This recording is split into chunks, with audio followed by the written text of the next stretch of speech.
ตอนนี้แบรนด์ที่อยู่ในใจอันดับหนึ่งต้องเฟอร์รารี่ครับ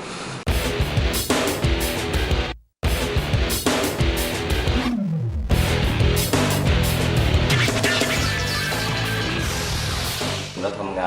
านเหนื่อยเราสามารถหาเงินได้ แล้วเราพอที่จะซัพพอร์ตหรือว่าเราหาความฝันเราหรือว่าให้มันได้ตามจุดมุ่งหมายแล้วก็คิดว่าก็ควรจะทำแล้วก็ใช้มันก็ถือว่าเป็นความสำเร็จทางการทำงานแล้วก็เป็นการตามความฝันของเราเป็นเหมือนรางวัลของชีวิตนะครับก็จริงๆแล้วรถในฝันของผมตอนเด็กๆผมคิดไว้3แบรนด์มี Ferrari Lamborghini แล้วก็ Porsche แต่ถ้าผมมีโอกาสหรือว่าที่จะหาได้หรือจะไฟฟ้ามาได้อันดับแรกก็คือ Ferrari ตอนเด็กๆเรานั่งรถไปแล้วเราเห็น Ferrari 348แรกๆก็เลยมีความรู้สึกว่าสวยอยากได้แล้วก็มีความฝันว่ามุ่งมั่นว่าสักวันหนึ่งก็ต้องขับให้ได้มันก็เป็นแรงบันดาลใจครับแต่มันก็เป็นความฝันของเด็กๆนะครับแรกเลยก็คือเราก็ต้องทำงานแล้วเราก็มีเงินเก็บพอสมควรพอเรามีเงินมีจุดมุ่งหมายว่าเราทำงานแล้วเนี่ยเราก็เริ่มที่จะจับต้องความฝันของเราได้แล้วว่ามันสามารถทำให้ฝันของเราเป็นจริงตอนที่พอรู้ว่าเราจะได้รถซูเปอร์คาร์คันนี้เรารู้สึกว่าเฮ้ยนี่เราฝันไปหรือเปล่าอะไรเงี้ยว่าก็ดูคิดแล้วคิดเราฝันหรือเปล่าหรือว่าทำไมมันได้มาแบบนี้มันคือจริงๆแล้วก็เป็นโอกาสถ้ามีโอกาสเราก็สามารถทำให้มันเป็นจริงได้ตัว458 Speciale นี่ก็เป็นตัวใหม่ล่าสุดที่เพิ่งจะได้มาเมื่อประมาณต้นปีครับตัวนี้จะเป็นรุ่น Lightweight Special Edition ถ้าเปรียบเทียบระหว่างF430 กับตัว458 Speciale มันก็จะได้คนละอารมณ์ครับตัว430มันก็จะเป็นอารมณ์แบบว่าโหดดิบแล้วก็ขับกระชากขับมันมีความรู้สึกเหมือนกันขับ Ferrari อยู่แต่ตัวใหม่เนี่ย458 Speciale มันจะมีอาการเหมือนว่า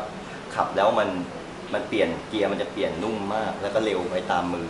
2,000นี้ก็จะส่วนใหญ่ก็จะขับประมาณวันเสาร์อาทิตย์หรือว่าเรามีนัดกับเพื่อนมีตติ้งกับกลุ่ม FOCT กลุ่ม Ferrari กลุ่มที่ขับรถซุปเปอร์คาร์ด้วยกันนัดกันขับไปกินกาแฟหรือว่าขับรถเล่นกันอะไรนะให้รถมันได้ออกกำลังกายบ้างแล้วตอนนี้ก็มีสะสมพวกของที่เป็นของ Ferrari ครับพวกของสะสมเท่าที่เห็นอยู่ในทุกก็ค่อยๆสะสมมาเรื่อยๆตั้งแต่คือจริงๆแล้วเนี่ยของสะสมเนี่ยมันมาก่อนตัวรถเพราะว่ามันจะเหมือนเป็นแรงบันดาลใจเล็กๆนึงก็คือเรายังไม่มีรถจริงเราก็อยากได้โมเดลรถก่อนแล้วก็เริ่มสะสมพวกโมเดลรถก่อนพอโมเดลรถเนี่ยมันดีอย่างคือว่ามันสามารถซื้อได้เยอะซื้อได้หลายๆรุ่นถ้าเราสมมติว่าเราเก็บรถจริงๆเนี่ยก็คงไม่มีกำลังมากที่จะซื้อขนาดนั้นก็เก็บประมาณแบบว่ารถโมเดลแต่ละรุ่นที่เราชอบที่เราสะสมมันก็เหมือนเป็นแรงบันดาลใจของเราจริงๆแล้วพวกนี้มันเป็นแรงบันดาลใจในการทำงานว่ามันสามารถทำให้เรา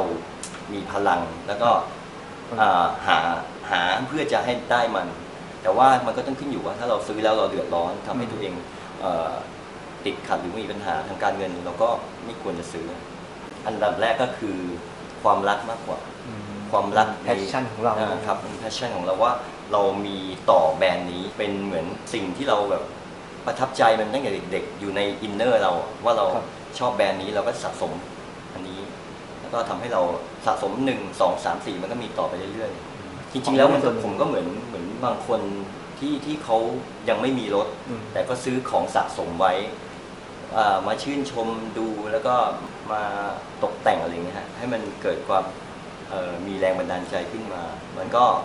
ทำมุ่งมั่นในการทำงานเพื่อจะให้มีโอกาสที่จะไขว่คว้ามันมาไม่ได้ขับแต่ว่าได้มองมันก็มีความสุขนะครับ